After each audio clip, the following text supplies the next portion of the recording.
Good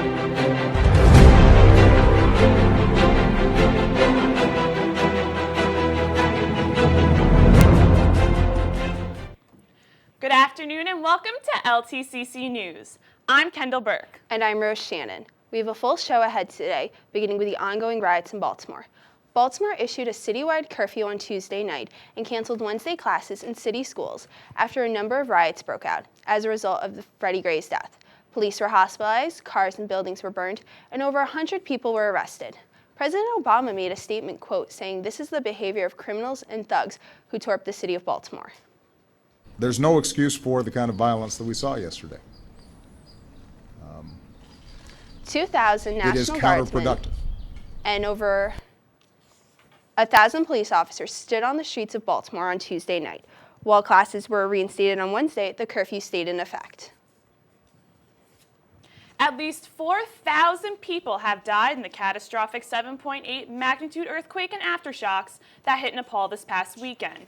As international aid and relief organizations begin to arrive, the devastating number of victims is set to rise as the groups fully assess the entire scale of destruction.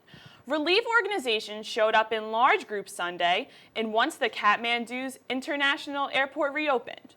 The United States have already begun to respond to the call for aid in Nepal by sending 130 people, including 2 urban rescue crews, to the region. Secretary of State John Kerry spoke on Monday about how much money the United States would be sending for immediate relief in Nepal.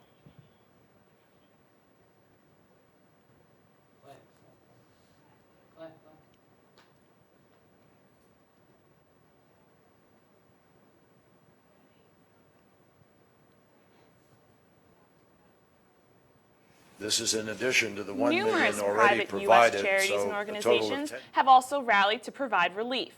Among them is the American Nepal Society, who in addition to appealing for funds, is helping send volunteer doctors and engineers to help the devastation.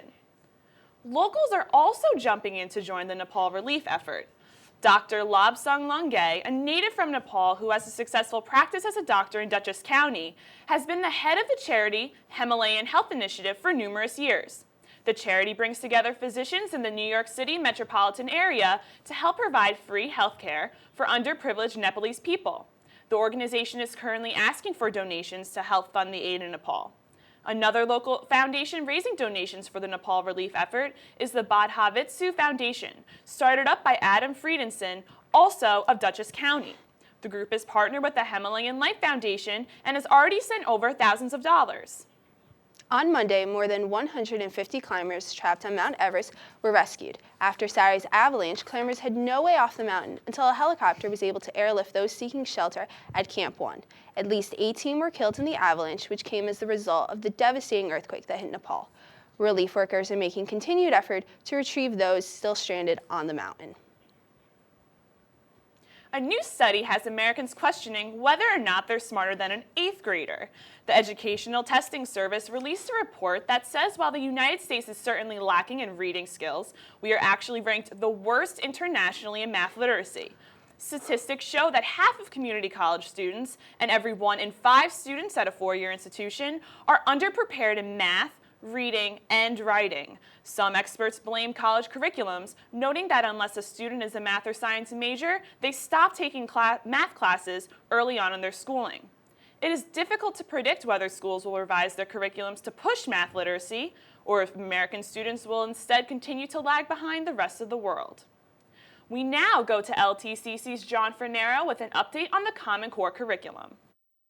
Thanks guys, this past week I caught up with Associate Dean for Teacher Education, Ed Sullivan, who told me a little bit more about the controversy surrounding the Common Core standards that students and teachers face today.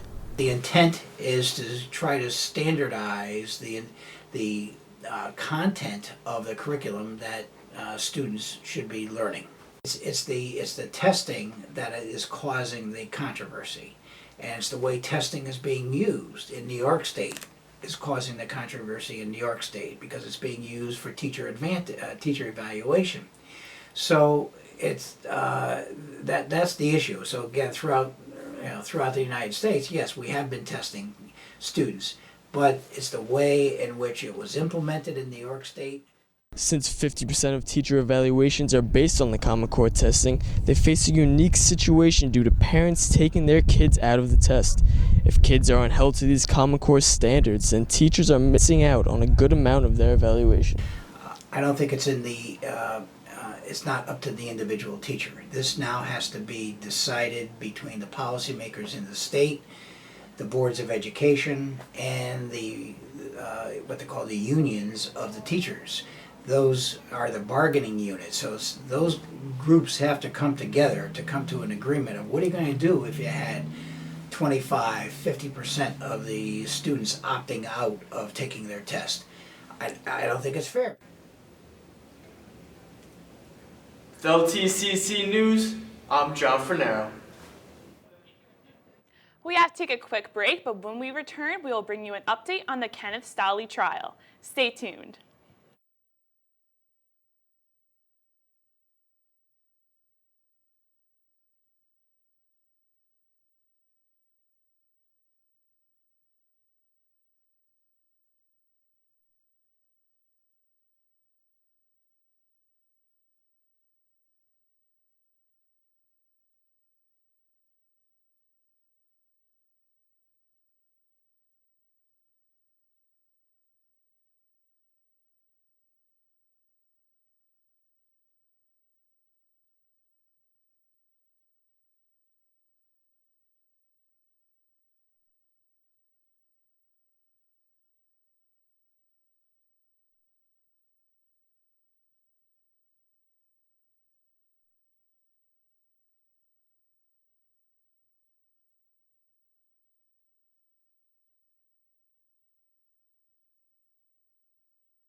Welcome back to LTCC News.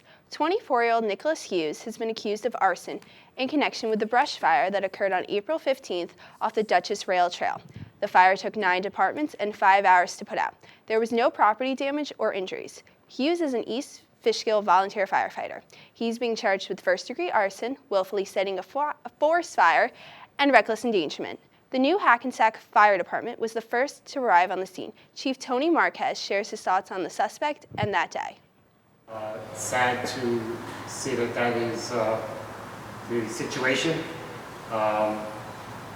but fire's hard enough to fight with natural causes. We don't really need anyone starting fires. Kenneth Stolle's murder trial began Monday in Ulster County Court. The 27-year-old is charged with second-degree murder in relation to the August death of his girlfriend's 2-year-old son, Mason DeCosmo. Mason was found beaten to death in the trailer his mother, Caitlin Wolfert, shared with her 2 sons in Stolle. According to the Dutchess County Medical Examiner, the 2-year-old had 60 new and old bruises, as well as a lacerated spleen and liver. Prosecutor District Attorney Holly Carnwright said it could take up to 6 days to select the 12 jurors assigned to the case. Many potential jurors have been dismissed already due to admitting to have been following extensive media coverage of the case. Those who may know Stolle through mutual acquaintances have also been dismissed through screening interviews. Jury selection will continue over the next few days with group interviews to screen for those who may have already made up their minds about Stolle's guilt. Bard College student Sam Ketchum was arrested and charged with third-degree rape this past Friday. After news broke that the 22-year-old had allegedly raped another student, the college opened an investigation leading to his arrest. The assault was said to have happened on February 8th, and although reported to the college, it was not brought to local police until 2.5 months later. Ketchum has been released on a $2,500 bail, and the results of the investigation are continuing to be renewed. On Sunday night, a Poughkeepsie car accident sent 5 people to the hospital. One of the victims, an 8-year-old girl, was flown to Westchester Medical Center in Valhalla. She was treated for critical injuries. The other victims were taken to Mid-Hudson Regional Medical Center and only sustained minor injuries. The 2-car accident took place at the intersection of Route 4455 and Taft Avenue. It is still under investigation by the town of Poughkeepsie Police. America's most convenient bank turned to its most dangerous Friday when this man held tellers at gunpoint. This image was taken at the TD Bank off Route 9 in Hudson Plaza. At 9:05 a.m., the suspect robbed the local bank for an undisclosed amount of money and then fled the scene. No one was injured. The perpetrator is reported to be about 5 feet, 7 inches tall, 140 to 150 pounds, and is said to have gotten into a gray or silver car. The town of Poughkeepsie police are currently investigating the crime. Coming up after the break, we'll see how members of the community reacted to the Bruce Jenner and Diane Sawyer interview that aired this past weekend.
You sleep weird? Yeah, I guess. And the wake up results. As EK. What, do you want us to talk, Alyssa?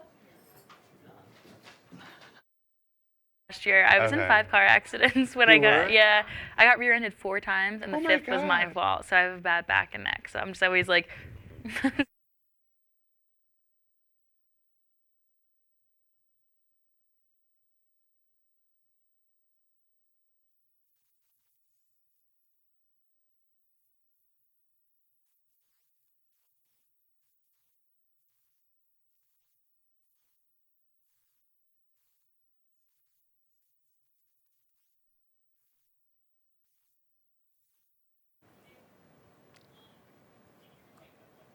Welcome back. We now go to LTCC's Taylor LaQualia with a closer look on Bruce Jenner's controversial announcement. Taylor? Hello and welcome to LTCC News. I'm Taylor LaQualia, sitting down with Jeffrey Kane, Assistant Director of Student Housing and Residential Life. Thanks for coming, Jeffrey. Thanks for having me, Taylor. Of course. Now, aside from being the Assistant Director of Student Housing and Residential Life, you also serve as the co-chair for the LGBTQ subcommittee. Can you tell us a little bit about that? Well, the LGBTQ subcommittee That's what is I'm- a subcommittee I can see that. comprised I of think also like faculty, students, when and staff. she like And messaged we're a me. subset of the Diversity Council, which is chosen through the president's office here at Marist. Very cool. So through the LGBTQ subcommittee, you run a program called Allies. Yeah, we Can run the you- Ally program. Can you tell us a little bit about what it means to be an ally, and through that program, how do students become allies? Sure. Students, faculty, and staff can become allies, and they go through an hour-and-a-half workshop to learn the differences in GLBT culture and how to become an ally and help people in their coming out process. And so they go through the hour-and-a-half workshop, and after that, there's a ally agreement that they can agree to be an ally or they can disagree to be an ally. If they agree to be an ally, they get a magnet in the mail that says Marist Ally with an upside-down rainbow triangle on it. And they can display that either on their office, in their dorm room or wherever their workspace is. So it's like an honorary badge almost, is what it is. Exactly, and Okay. it just lets people know that you're an ally and you're a safe space to come talk to about coming out and all that Right. stuff. So in LGBTQ, the T stands for. Transgender. Okay. And speaking of transgender, Bruce Jenner, who is decathlon winner, gold medalist, strong ties with the Kardashians. We all know the Kardashians. Of We all course know we and do. love. A guilty pleasure. It is a guilty pleasure. I'm guilty of it. So he came out. Do you feel that being such a big public figure and coming out and his transitioning from male to female, do you feel that's inspirational for teens and young adults that you work with on a daily basis? Oh, of course. I think any exposure to the transgendered community in the media is helpful because there's not a lot of talk about it. Right. And when there is talk about it, it's usually negative. To see somebody actually going through it, because I believe he's in the very beginning stages of that transition. Right. I think it's a great thing. Right. And he, is creating that safe space like we are here, like you do at Marist. Right. He's kind of a vocal figure. He's a spokesperson now. So people will learn a lot from his transition. Right, excellent. And he, being a strong public figure and the safe space here at Marist, do you feel, what's your, favorite experience through Marist? My favorite experience with the Ally program is just running the workshops and hearing the different stories that people have to tell. We do a segment in it where we talk about campus climate and what that campus climate looks like towards the LGBTQ people on campus. Okay, great. Thank you so much for coming in today, Jeffrey. I had a wonderful interview with you and conversation, and I learned so much, so Great. I'm Thanks, very Taylor. excited. Thank you, everyone. Thank you, Taylor. Coming up next, we will bring you the weekend forecast, local sports update, and a developing partnership between the Culinary Institute and the New York State. We'll be right back.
Welcome back.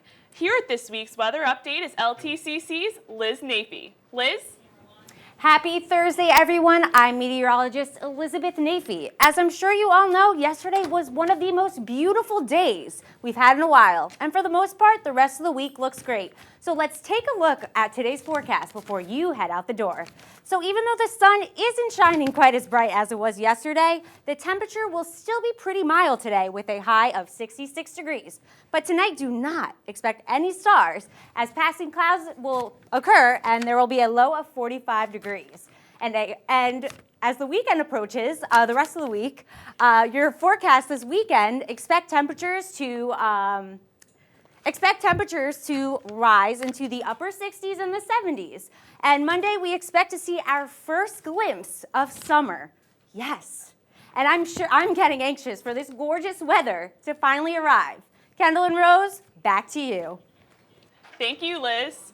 Well, I mean, it's very obvious that I enjoyed the sun yesterday. I am quite a rare shade of red right now. Were you outside yesterday? I was, you can't tell, but I have really fair skin, so I get burned really easily, actually. But I love this weather. I'm a huge flip-flop wearer, so any weather where I can wear flip-flops, my favorite weather. I just get absolutely tired of wearing any pants, skirts. I'm all about skirts. Exactly. New York State is investing $72 million in upgrading its state parks and historic sites. The money will aid 60 parks across the Finger Lakes, Southern Tier, and the Hudson Valley regions. New York is home to over 200 parks and historic sites that are visited by over 60 million people annually. The walkway over the Hudson is receiving $2.1 million that will be used to fund deck repairs and walkway railing maintenance. The initial investment is part of a long-term $1 billion plan promised by Governor Cuomo. The park renovations are expected to be completed by 2020. Dutchess County will host the New York Special Olympics Winter Games for the next 2 years. This will be the first time the Winter Games will be held in the Hudson Valley. In a press conference yesterday morning, Dutchess County Executive Mark Molinaro explained that this is the first time all Winter Game venues will be provided at no cost. Venues include the county's Bowdoin Park, the McCann Ice Arena at the Mid-Hudson Civic Center, and Holiday Mountain Ski Area in Sullivan County.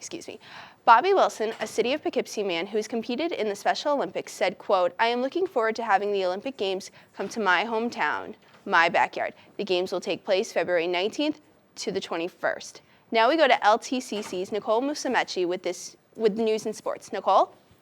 Thanks, guys. So this week is a big one in the sports world, and I'm going to start off with an NHL playoff update. Tonight kicks off round 2 of the playoffs when the Calgary Flames will face off against the Anaheim Ducks. Our own New York Rangers will also play tonight, taking on the Washington Capitals. All eyes will be on goalie Henrik Lundqvist, whose repeated stunning performances have saved the Rangers time after time.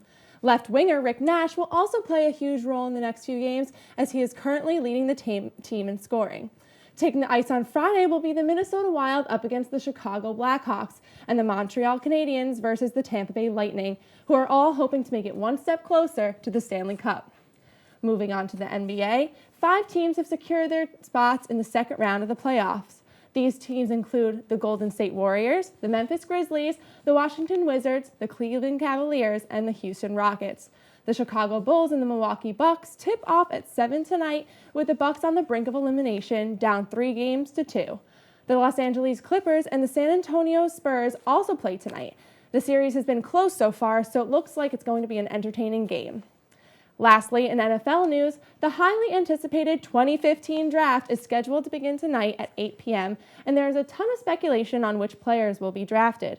Jameis Winston seems like a favorite among the teams, and it is likely that the Tampa Bay Buccaneers, who have the advantage of first pick, will be the ones to pick him up. Winston was the quarterback at Florida State University. Marcus Mariota and Amari Cooper are also top picks who are hoping to find their homes on a team during the first round. These 2 players are certainly being watched closely by the Tennessee Titans and the Jacksonville Jaguars, who will pick 2nd and 3rd during the draft.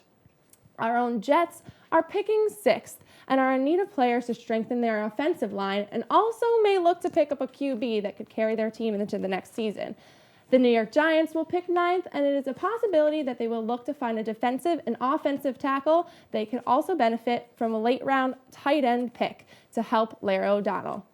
That's all I have for sports today. Tune in next week for more sports updates. Ladies, back to you at the desk.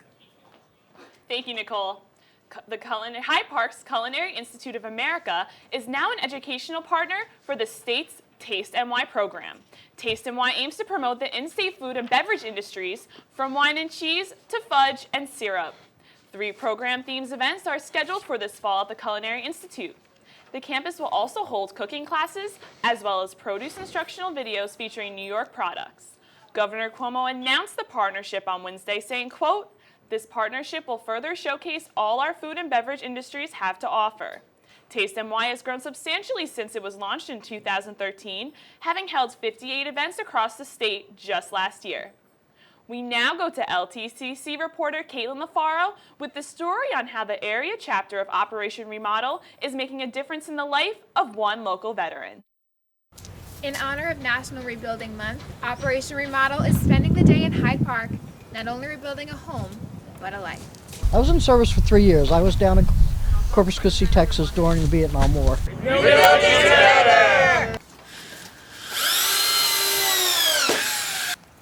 Go out and buy toys just to have the toys. I buy based on what do I need today. Serge and the team spent the entire day fixing up the house so that Linda could have a home.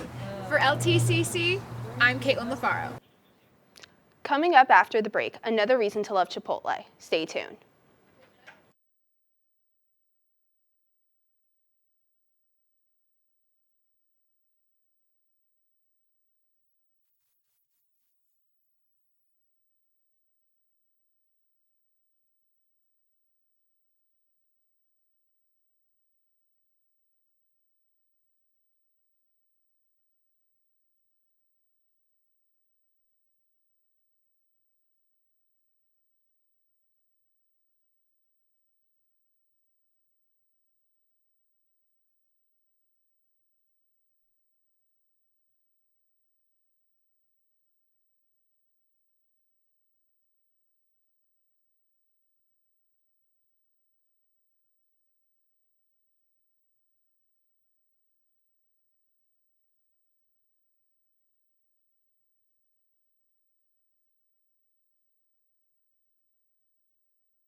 Welcome back. The popular restaurant chain Chipotle has been a spicy topic in recent news for more reasons than one. As of next Monday, more than 18,000 Chipotle restaurants will be serving food back home that is it's GMO-free. pretty much a Steve Ells, the religion restaurant's going to founder Chipotle and every day co-chief, for said, lunch. quote, So the idea "This is of another step toward the visions we have of changing the way people think about and eat fast food." This news is coming at a perfect time for Marist College students who recently made a petition to get a Chipotle closer to campus. Marist senior Alexis DePoy thinks the change can only benefit the Redbox community. going there here at Marist is really cool, and the fact that it's GMO free is now another incentive to go.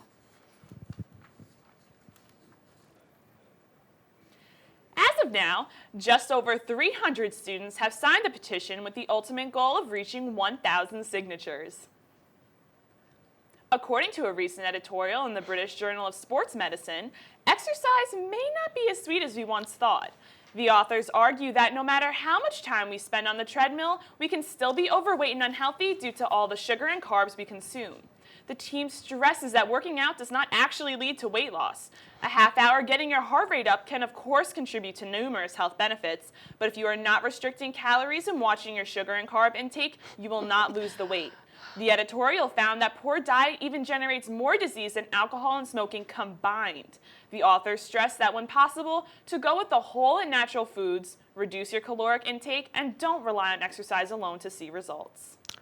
Ready or not, there is a new Joker in town. David Ayer, the director of the upcoming movie Suicide Squad, posted a picture of Jared Leto's rendition of the Joker. Leto cut off his famous ombre hair, dyed it green, for the part. Many are skeptical of this role, considering that late Heath Ledger was the last to play the villain. Either way, the picture has been an internet sensation. In addition to Leto, the Suicide Squad features an all-star cast, including Will Smith, Margot Robbie, and Cara Delevingne. The film is due out in August of 2016. Thanks so much for joining us this afternoon. I'm Kendall Burke. And I'm Rose Shannon.